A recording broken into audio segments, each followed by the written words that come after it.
Right. Isn't that right? Because I think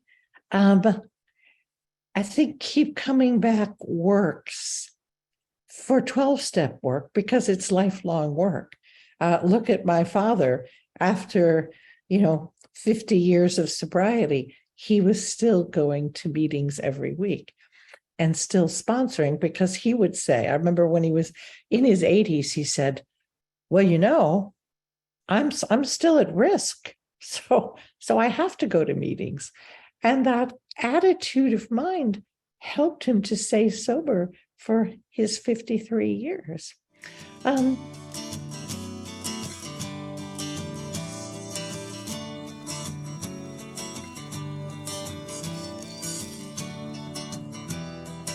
Right. And I can see why that would be.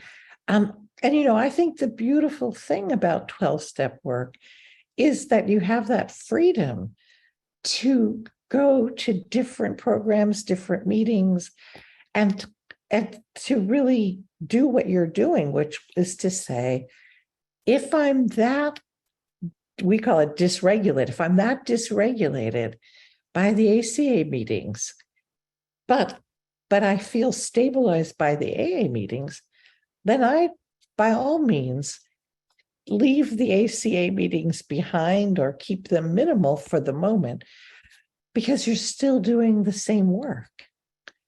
It's really about how triggering is the material coming up in meetings. And I think in that way, ACA OA meetings can be more triggering.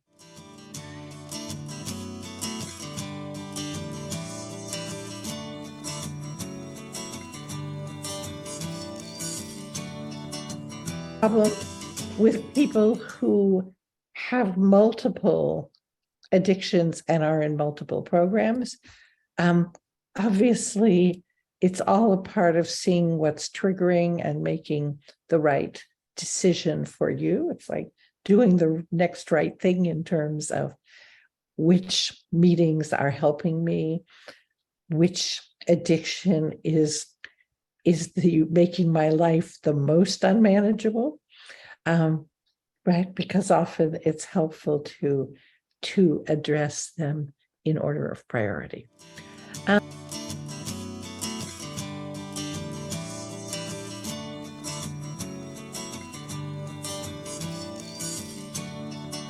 been in practice for 42 years. I've met only a tiny handful of therapists who seemed more concerned about the money than about their clients. Okay. I've met a huge number of therapists who know nothing about addiction, and have very simplistic views about addiction and would not be of much help. But most of them are trying their best, but they don't know what they're doing. Okay. Thank you. Thank you. But it doesn't mean that any of you couldn't have had the experience of a therapist who was just in it for the money.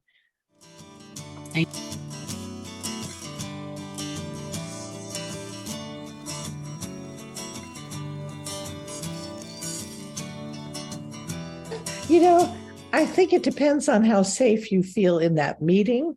If you feel that generally it's safe, other than that, then the person or the moment that you were confronted, then you could share it. We all have 8-year-olds. We all have little people inside us who are wounded, and that would be the most agonizing moment for a child to feel humiliated in front of everyone, right? And so I'm not surprised that she went there. You were trying to attend a meeting, but that 8-year-old got triggered. And remember, the triggering is not our fault, right? We get triggered because the brain and the body are designed to be triggered. in order to keep us safe.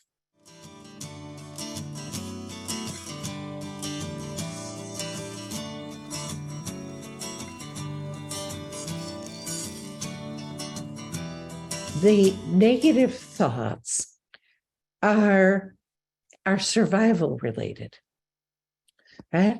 So if you think about children or even adult victims of domestic violence, in a dangerous world, it's safer to shut up.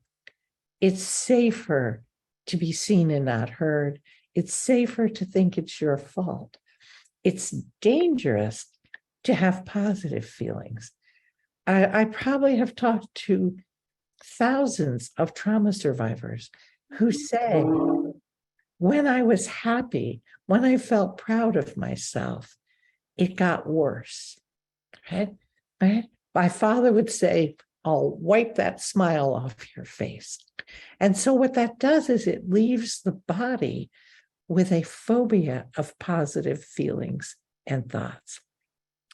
So if I were you, Eileen, I would start with simply recognizing the thoughts as negative thoughts, right? Or learn to say each time you have one, that's a trauma thought, that's a trauma thought, that's a trauma thought. Because those thoughts have nothing to do with you, with who you truly are. They are self-protective devices that your brain developed to keep you quiet and compliant. And so try that. I think often we try to go from negative to positive, but if you survive by having negative thoughts, we can't just simply go to the opposite. We can go to a little less negative, a little bit of, I'm thinking of a colleague of mine who teaches her clients to say, maybe, possibly, I might be a little bit good, right? Because to go from I'm a bad person to I'm a good person, that's too big a leap.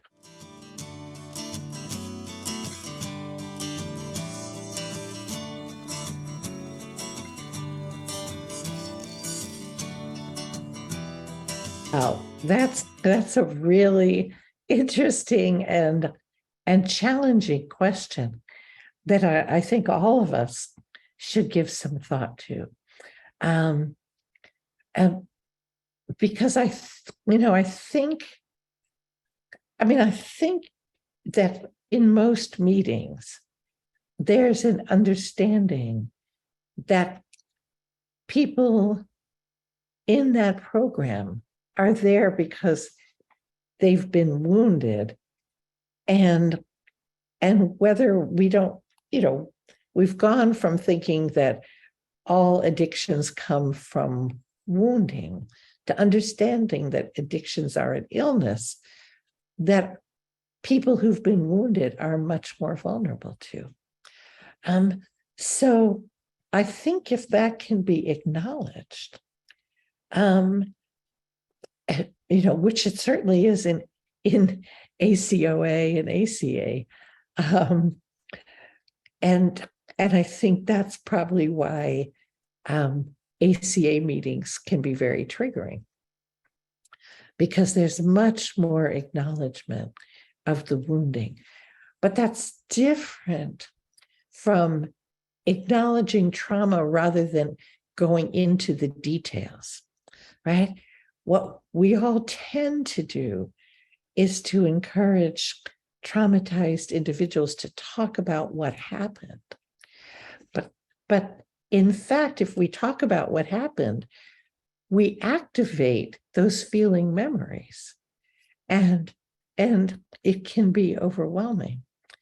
So it's much more helpful to acknowledge trauma, but to ask, how is it still affecting you today? Right? Ask yourself, how is it still affecting me today? And as I've tried to point out, it's often affecting us in ways that we haven't ever thought were trauma, like the negative thoughts most of us believe are true. We don't think, oh, that's a legacy of trauma. Thank you.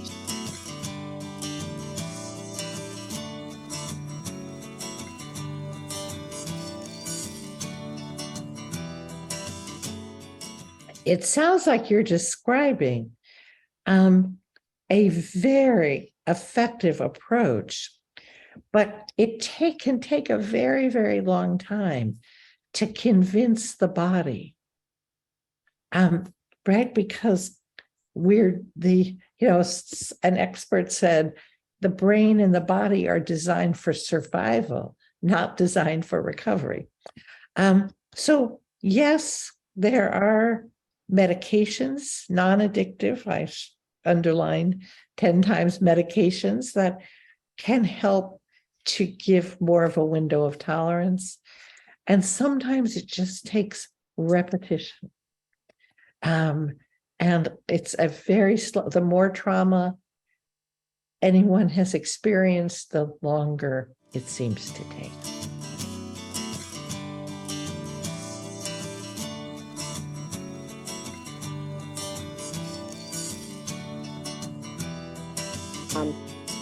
It's very hard. There's no doubt about it. And it happens because, 90%, if not more, of traumas occur in the context of relationship, in the context of family, our closest relationships. And so relationships are like a landmine field, right? You can step on a landmine at any second, and suddenly, either consciously or unconsciously, start to get afraid or go into that parasympathetic shutdown where you can't do the simplest things for yourself, right? So when that happens, the important thing is just to keep reminding yourself, I'm just triggered. This is all it is. I'm just triggered, and it will pass, right? Because what are triggered feelings? They're feeling memories, and they do pass, and they pass faster if we're not blaming ourselves for them. I would actually recommend, and I don't say this to, pat myself on the back, I would recommend reading Healing the Fragmented Selves of Trauma Survivors, because I think that will help to give you an understanding of what's happening. And with the understanding it'll naturally come ways to get from that traumatized state to your awareness state.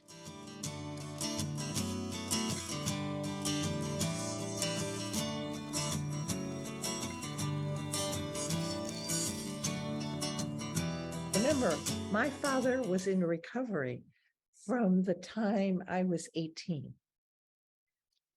If I remember it correctly, he got sober when I was 18. Makes a huge difference when your parents are in recovery and they're talking about their recovery and how hard they're working at it during years that you're developing into the adult that you're going to be. So I don't think that we should ever assume that, I think we should all assume that we're carrying the legacy of trauma or dysfunction.